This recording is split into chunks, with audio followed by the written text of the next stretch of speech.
माझ्याकडे आणि हा मॉन्स्टर का आलाय? आओ अगं हे आओ, अरे यार मी अथर्वला घेऊन आलीये. अथर्व सच बळा सायकल न्यायला आलास वाटतं. शेवटी माझ्याचकडे आलीस ना. तशी तुझी ऐपत नाहीच आहे त्याला काही घेऊन द्यायची. नाही, 4 मसाल्याच्या पुड्या विकून आपल्या पोराची हाऊस मौज कोण करू शकेल ना. शेवटी माझ्याचकडे यावं लागतं नाही का.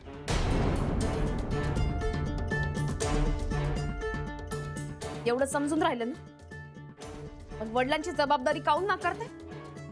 मी जबाबदारी कधीही नाकारलेली नाहीये. मग ठीक आहे, बरं झालं याला आणली. असंही कोण कुठचे फुकटे येऊन इथे राहतात, तुमच्या जीवावरती मजा मारतायत. हा तर तुमचा पोरगाच आहे, याचा तर हक्कच आहे.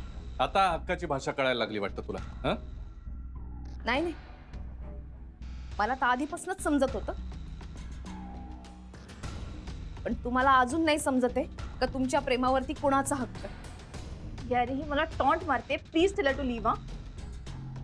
नाही नाही, मी जाणारच आहे, पण अथर्व इथे राहतोय, त्याला काय ते समजावं. काय नो वे, हा मॉन्स्टर इथे नाही राहू शकत. Please Gary. आबा मी नाही झाला, मी इथे झाला. अरे अथर्व, मी नाही झाला, मला इथेच राहायचं. अथर्व बाळा ऐक ना माझं, मी काय म्हणतोय. घरामध्ये कोणी असतं का? मग तुझ्याकडे कोण लक्ष देणार? नाही मला इथेच राहायचं. अरे बाळा, मी जर दिवसभर घरी नसतो तर तुला खायला प्यायला कोण घालणार? हा, तुझ्याकडे कोण लक्ष देणार? शाळेतून तू घरी आल्यानंतर तुला भूक लागते की नाही?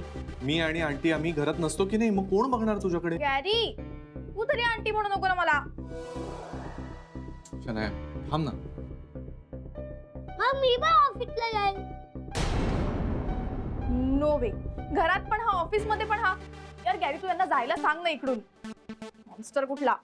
मी नाही वाटत, शेम दी. अथर्व, गॅरी यू टेल हिम. अथर्व असं बोलतात का? ते सांगा ना त्या आंटीला. अथर्व बास. हा, आता राघवेन मी. नाही हे नाटक झालं, मी इथेच राहणार नाही. ऐकलंस ना, चांगलं पढवून आणलं याच्या आईने याला. तुझाच प्लॅन आहे ना हा? शन्या, मला तुझ्याशी बोलायचं नाही, मला यांच्याशी बोलायचं. ए पाप, मला माहितीये तुम्हाला मी आवडत नाही, तुम्ही राग करता माझा, पण हा तर तुमचा पोरगा आहे ना. तुमचा जीव तुटत नाही का हो याच्यासाठी? ए, राधिका, ते इमोशनल फंडे मला देऊ नकोस. हा, जरा प्रॅक्टिकली विचार कर. त्याचं इथे कोण बघणार आहे?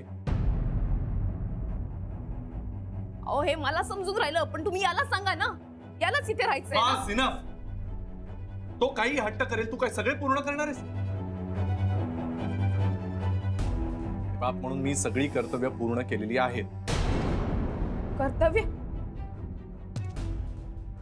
पोराला जन्माला घातलं की संपलं का कर्तव्य? असं तर जन्माला आम्हीच घालतो ना, तुम्ही कुठलं कर्तव्य पार पाडता हो? थोडेसे पैसे खर्च केले, फी भरली की झालं, संपलं कर्तव्य?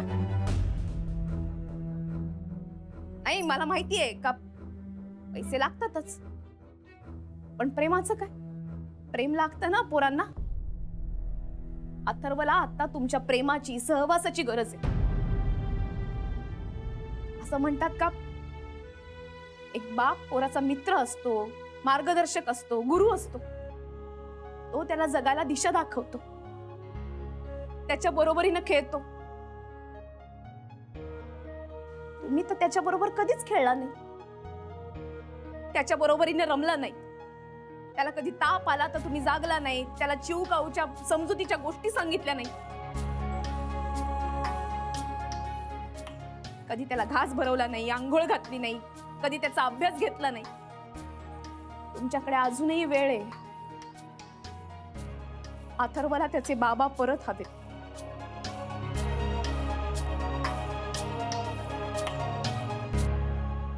राधिका, हे शक्य नाहीये. गॅरी ही तुला इमोशनल ब्लॅकमेल करते, हिचं काही ऐकू नको. हा राधिका, याला घेऊन जा. माझ्याकडे वेळ नाही. अथर्व, जा बाळा, आई बरोबर जा. हा मी नाही जाणार, मी इथेच जाणार. अथर्व, मी सांगतोय ना, ऐक माझं. हा आपण रोज फिरायला जात जाऊ ना. हा जा बरं, जा. वाटलं होतं पोराला पाहून तुमच्या हृदयाला पाझर फुटेल, पण तुमचं काळीच तर आता दगडाचं झालंय. आता काहीच होऊ शकत नाही. राहू द्या अथर्व. चल चल इथून. चल.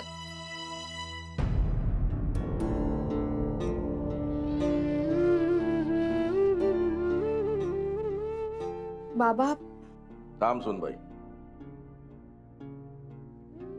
चल आत चल. अहो पण बाबा, चल म्हणतो ना. चल आत. गुरुनाथ,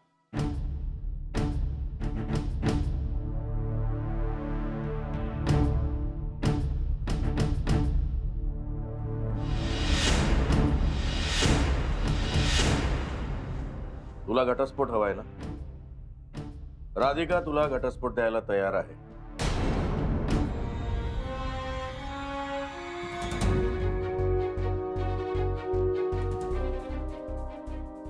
बाबा, पण एका अटीवर. अट? कसली अट? 8 दिवस अथर्वचा तू सांभाळ करायचा.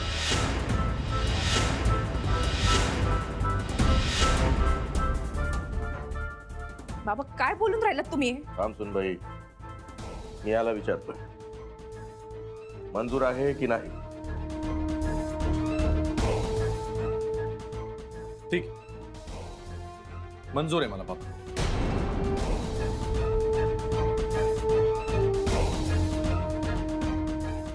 अथर्वला नीट सांभाळायचं, त्याला खायला प्यायला द्यायचं, त्याचा अभ्यास, त्याची शाळा, सारं सारं तू सांभाळायचं.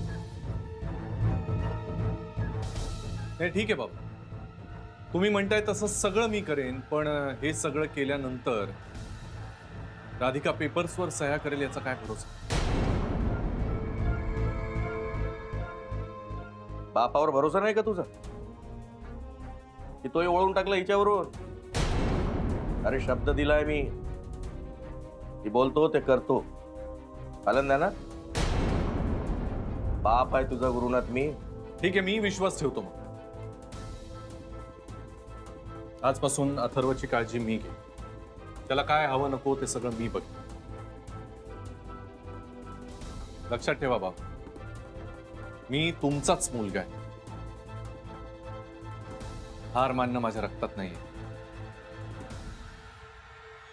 नशीब तेवढं तरी आठवतं तुला.